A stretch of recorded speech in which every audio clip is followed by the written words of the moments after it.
शांति। आज बाबा के 26 नवंबर 2020 के साकार मधुर महावाक्य हैं।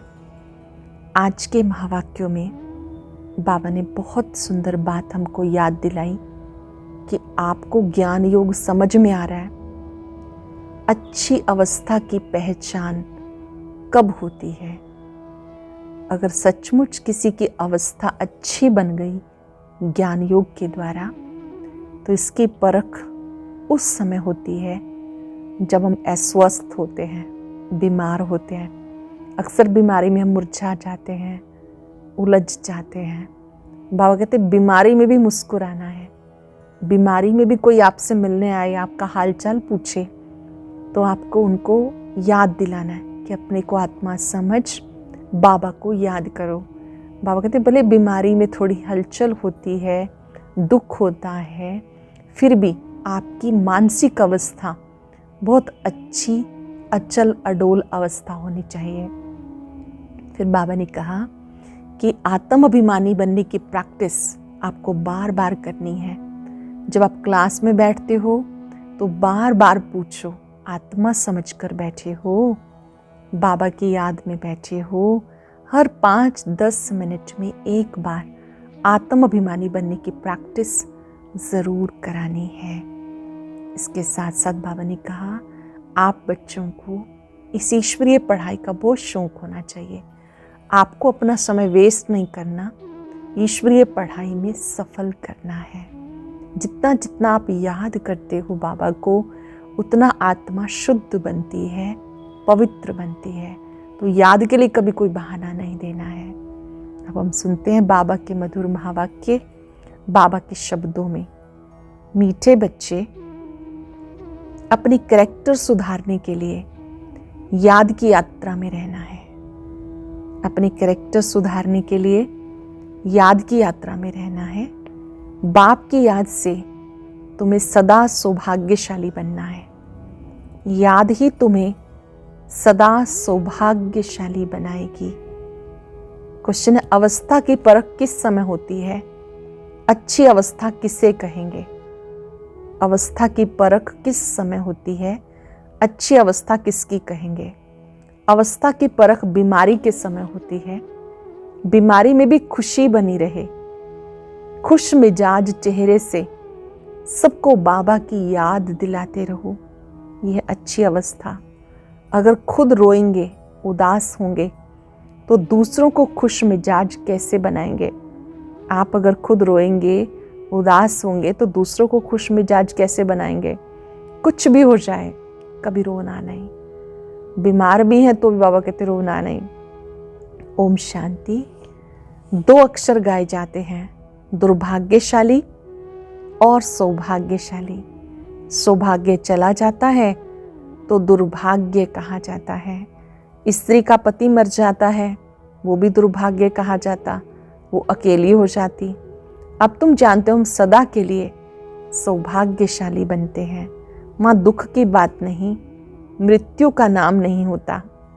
सत्युग की दुनिया में मृत्यु शब्द का नाम नहीं होता। माँ मृत्यु भी एक उत्सव है। विधवा नाम ही नहीं होता। विधवा को दुख होता, रोती रहती है। भले साधु संत हैं, ऐसा नहीं कि उन्हें कोई दुख नहीं होता। कोई पागल बन पड़ते, बीमार रोगी हो जाते। यह रोगी दुनिया। सत्युग है निरोगी दुनिया। स्वर्ग में कभी कोई बीमार नहीं पड़ते हैं, वो है निरोगी दुनिया। तुम बच्चे समझते हो हम भारत को फिर से श्रीमत पर निरोगी बनाते हैं। इस समय मनुष्यों के कैरेक्टर बहुत खराब है। अब कैरेक्टर सुधारने की भी डिपार्टमेंट होगी। स्कूल में भी स्टूडेंट का रजिस्टर रखा जाता है, उनके कैरेक्टर्स का पता चलता है। इसलिए बाबा ने भी रजिस्टर रखवाया था। हर स्कूल में अटेंडेंस लगती है, कैरेक्टर सर्टिफिकेट बनते हैं। बाबा भी यहाँ पर कहते हैं कि आप कोर्टली स्टूडेंट हो तो यहाँ भी अटेंडेंस लगनी चाहिए। वैसे भी जो हमारी रेगुलर क्लासेस हैं उसमें ज़रूर अटेंडेंस लगती है। सबके नाम होते हैं। जब किसी का नाम बोला जाता है तो अपने नाम के साथ तुरंत ओम शांति शब्द से अपनी उपस्थिति दर्ज कराते हैं। बाबा कहते हैं अटेंडेंस के साथ साथ आपको अपना कैरेक्टर अच्छा बनाने की मेहनत करनी है। हर एक अपना रजिस्टर रखे, अपने करैक्टर देखने हैं, हमसे कोई भूल तो नहीं होती। पूरे दिन को ज़रूर चेक करो, हमसे कोई भूल तो नहीं होती। पहली बात, बाबा को याद करना है। उसकी याद से करैक्टर सुधरते हैं, आयु बड़ी होती है। एक की याद से, ये है ज्ञान रतन। याद को रतन नहीं कहा जाता, याद से तुम्हारे करैक्टर सुधरते हैं। ये 84 जन्मों का चक्र तुम्हारे सिवाय कोई समझा ना सके, इस पर ही समझाना है। ये जो 84 जन्मों का चक्र है, इस पर ही समझाना है। ब्रह्मा सो विष्णु, विष्णु सो ब्रह्मा। अब आपके लिए नया कंसेप्ट है। ऐसे तो आपने कोर्स में किया है कि जो ब्रह्मा है उसको विष्णु बनने में 1 सेकंड लगता है निश्चय के आधार पर, और जो विष्णु है उसको ब्रह्मा बनने में 5-4 वर्ष लगते हैं। बाबा कहते ब्रह्मा सो विष्णु, विष्णु सो ब्रह्मा। लक्ष्मी नारायण गायन भी है, आपे ही पूज्य आपे पुजारी। राधे कृष्ण ही लक्ष्मी नारायण बनते हैं। श्री राधे श्री कृष्ण ये भविष्य में श्री लक्ष्मी नारायण बनते हैं। गायन है आपे पूज्य आपे पुजारी। साधारण तन जरूर चाहिए। बाबा साधारण तन में आए हैं। प्रजापिता ब्रह्मा ये साधारण तन है, इनके द्वारा बाबा समझाते हैं। बाप स्वयं बैठकर बच्चों को समझाते हैं कि तुम आत्माएं 84 जन्म कैसे लेती हो। सब 84 जन्म नहीं लेते हैं। जो आत्मा सतयुग में आएगी वो तो त्रेता में, द्वापर में, कलयुग में उसके पूरे 84 जन्म। कोई त्रेता युग में आएगा तो 8 जन्म कम हो जाएंगे, कोई द्वापर में आएगा तो 20 जन्म कम हो जाएंगे। बाबा कहते मुझे याद करते रहो। पहले खुद को देखो, मेरी धारणा कहाँ तक है, मैं कितना बाबा को याद करता हूँ, मेरे स्वयं के करैक्टर कैसे हैं। अगर मेरे में रोने की आदत है तो मैं दूसरों को खुश मिजाज कैसे बना सकता हूँ। मुझ में छोटी छोटी बात में रोने की आदत है तो मैं औरों को खुश मिजाज कैसे बना सकता हूँ। बाबा कहते जो रोते हैं सो खो देते हैं। कुछ भी हो जाए रोने की दरकार नहीं। बीमारी में भी खुशी से इतना तो कह ही सकते हैं ना कि अपने को आत्मा समझ बाबा को याद करो। बीमारी में ही अवस्था की परख होती है। तकलीफ में थोड़ा कुड़कने की आवाज़ भले निकलती है, बीमार होते हैं तो छोटी छोटी आवाज़ तो निकलती रहती है, भले बाबा कहते कुड़कने की आवाज़ होती है, परंतु अपने को आत्मा समझ बाबा को याद करना है। ये बाबा का पैगाम है, सबको देना है। अपने को आत्मा समझो, बाप को याद करो, ये पैगाम सबको देना है। पैगंबर मैसेंजर एक शिव बाबा है, दूसरा कोई नहीं। बाकी जो भी सुनाते हैं वो भक्ति की बातें हैं। दुनिया में जो भी चीज़ें सब विनाशी हैं। अब तुमको वहाँ ले जाते हैं जहाँ टूट फूट नहीं, वहाँ चीज़ें ही ऐसी अच्छी बनेंगी जो टूटने का नाम नहीं होगा। यहाँ साइंस से कितनी चीज़ें बनती हैं, वहाँ साइंस ज़रूर होगी, क्योंकि तुम्हारे लिए सुख चाहिए। सत्युग की दुनिया में बाबा कहते हैं जो हुनर है वहाँ भी साथ जाते हैं, सुख जरूर चाहिए। बाप बच्चों को कहते तुम बच्चों को कुछ भी पता नहीं था, अब तुम बच्चों को बाबा सुख की दुनिया में ले जाते हैं। जानते हो वहाँ हर चीज़ बहुत सुंदर होती है। तुम सच्ची सच्ची सत्यनारायण की कथा सुन रहे हो। ये नॉलेज बड़ी ऊंची है। नॉलेज को अच्छी रीति धारण करना है। ज्ञान की बातें बहुत ऊंची हैं, इन्हें अच्छी रीति धारण करना है। ज्ञान की बातों को धारण करने से खुशी का पारा चढ़ता है। जो अच्छी रीति धारण करेंगे वो खुश रहेंगे। जो मेरा बनकर रूहानी धंधा करते हैं वो बहुत खुश रहते हैं। बाबा का बनकर जो रूहानी धंधा करते हैं वो बहुत खुश रहते हैं। बाबा कहते जो कुछ भी है आपको ईश्वरीय सेवा में सफल करना है। ब्रह्मा बाप ने भी सब कुछ सफल किया। पैसे आदि कोई फेंक थोड़े देंगे, पैसे तो काम में आते हैं। पैसे के बिना कोई मकान आदि थोड़े मिल सकता है। आगे चलकर बड़े बड़े धनवान आएंगे, तुम्हें मदद देते रहेंगे। एक दिन बड़े बड़े कॉलेज यूनिवर्सिटी में भी तुम्हें भाषण करना होगा, सृष्टि चक्र कैसे फिरता है। आगे चलकर बाबा कहते लोग अपना स्थान भी देंगे कि हमारा मकान खाली है, इसी में रूहानी यूनिवर्सिटी खुल जाए, सेंटर खुल जाए। जब आवश्यकता होगी धन भी आ जाएगा। आपका काम है सबको ईश्वरीय संदेश देना, अनेकों का कल्याण करना। करैक्टर सुधारने की मेहनत करनी है। बिना याद के करैक्टर सुधरेंगे नहीं। बाबा की याद के बिना बाबा कहते करैक्टर सुधरेंगे नहीं। अभी तुम्हें मन ही मन बाबा को याद करना है, मुख से कुछ बोलना नहीं। ये अजपा जाप है। अजपा जाप माना अंदर ही अंदर बाबा को याद करते रहना है। जो अच्छी स्मृतियाँ बाबा ने दिलाई कि अपने को आत्मा समझ मुझे याद करो, ज्ञान योग से जीवन को श्रेष्ठ बनाओ, इनको बाबा कहते धारण करते रहो। जब यहाँ सामने बैठते हो तो याद दिलाओ, आत्मा समझकर बैठो। 5 मिनट के बाद फिर बोलो, अपने को आत्मा समझकर बैठो। तुम्हारे योग के प्रोग्राम चलते हैं ना, बहुतों की बुद्धि बाहर चली जाती, इसलिए 5-10 मिनट के बाद फिर सावधान कर देना चाहिए कि खुद को आत्मा समझकर बैठो। याद कर रहे हो, जो खुद पर अटेंशन देंगे वो दूसरों का अटेंशन खिंचवा पाएंगे। खुद याद करेंगे तो औरों को कह सकेंगे। अपने को आत्मा समझ बाबा की याद में बैठे हो। जिनका बुद्धियोग भटकता होगा वो खड़े हो जाएंगे। घड़ी घड़ी याद दिलाना चाहिए, बाबा की याद से तुम उस पार चले जाएंगे। गाते हैं खिवैया नैया मेरी पार लगाओ, पर कोई भी नहीं जानता खिवैया कौन, नैया कौन सी। बाप बच्चों को कहते हैं याद से पाप कटेंगे। तुम बैठते हो पाप काटने के लिए, फिर पाप करने नहीं चाहिए, नहीं तो पाप रह जाएंगे। नंबर 1 पुरुषार्थ है, अपने को आत्मा समझ बाप को याद करो। अपने पर भी अटेंशन देना है, खुद को खुद सावधान करो। योग में बैठे आप 15 मिनट के लिए, खुद को खुद सावधान करो कि बुद्धि योग भटकाना नहीं। खुद में याद में बैठे तो औरों को बिठाएं। हम आत्मा हैं, जाते हैं अपने घर, फिर आकर राज्य करेंगे। अपने को शरीर समझना एक कड़ी बीमारी है, बड़ी कड़ी बीमारी है खुद को शरीर समझना। इसलिए रसातल में चले गए, फिर उनको सैल्वेज करना है। इसी से नीचे आ गए, दुर्गति हो गई। अब हम देह से न्यारी आत्मा समझेंगे, करेंगे अभ्यास। भ्रिकुटी कक्ष में विराजमान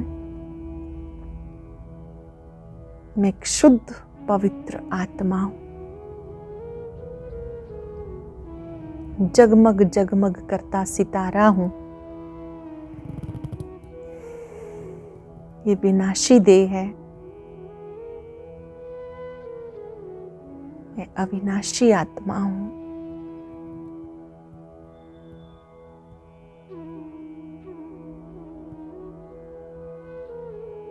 बाबा ने का ऐसा अभ्यास बार बार करना चाहिए। अच्छा, मीठे मीठे सिक्के लदे बच्चों प्रति माता पिता बाप दादा का याद प्यार। Good morning. रूहानी बाप की रूहानी बच्चों को नमस्ते। रूहानी बच्चों की रूहानी बाप दादा को नमस्ते। Good morning. शुक्रिया बाबा, शुक्रिया। धारणा के लिए सार। मुख्य बात कौन सी आज? अपना टाइम रूहानी धंधे में सफल करना है, हीरे जैसा जीवन बनाना है, अपने को सावधान करना है, शरीर समझने की कड़ी बीमारी से बचने का पुरुषार्थ करना है, अंदर ही अंदर बाबा को याद करना है, हम आत्मा है, अजपा जाप करना है।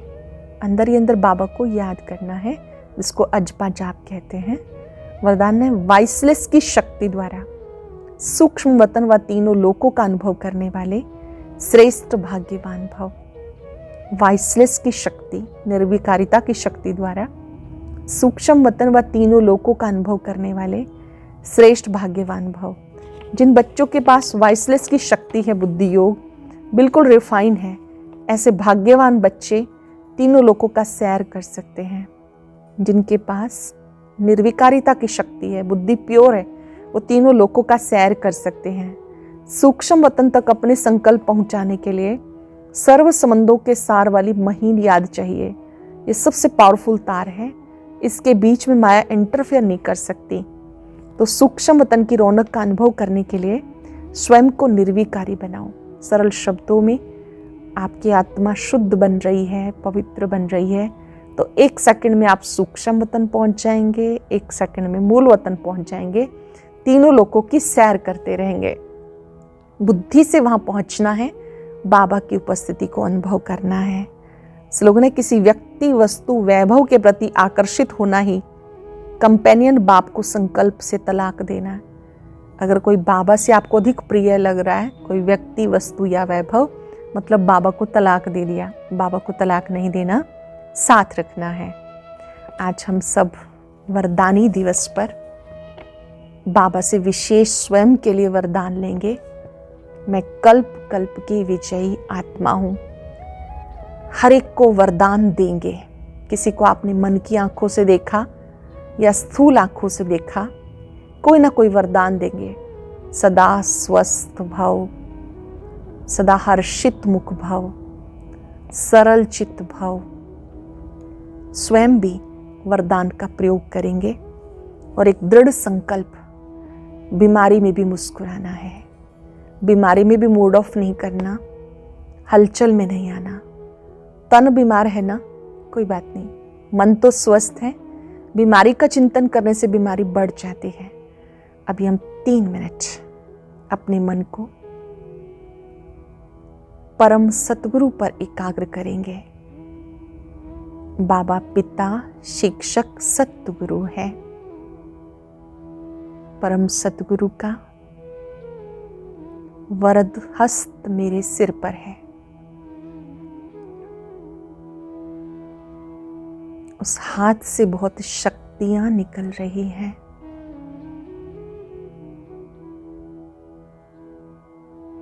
बाबा मुझे वरदान दे रहे हैं,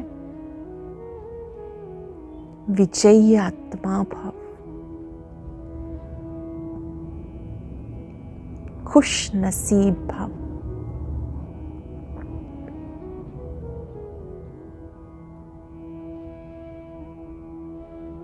आज मैं आत्मा पूरा दिन वरदान बांटूंगी और स्वयं से वायदा करती हूं, बीमारी का चिंतन न करके बीमारी में भी मुस्कुराना है।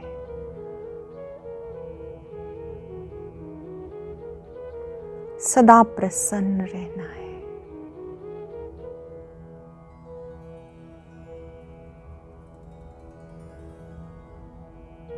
मैं कल्प कल्प की विजयी आत्मा हूं। बीमारी में भी मुस्कुराना है।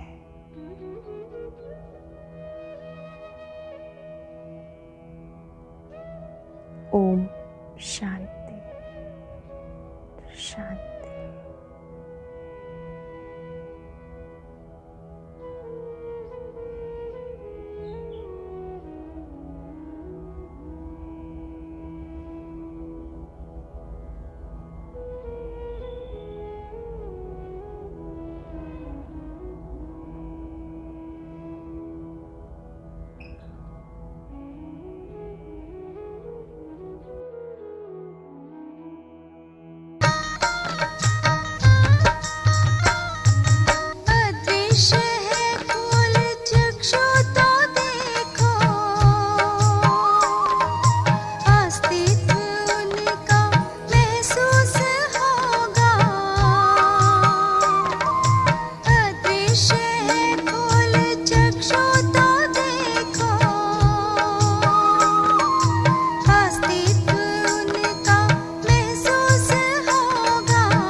जगा लो विवेक, सारे जग का